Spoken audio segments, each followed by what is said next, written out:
Our next question is check the convergence of the sequence an whose general term is n factorial divided by n plus 1 factorial.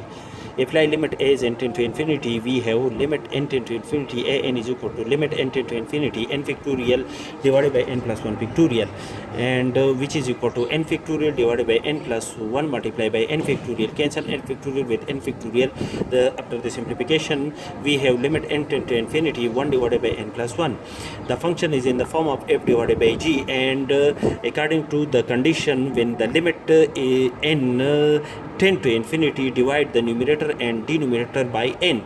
After the simplification, apply the limit to the numerator and to the denominator and each term of the denominator, and after the simplification the result is equal to 0, which is not equal to plus or minus infinity. Hence we can decide that the sequence an is convergent to the point n is equal to 0.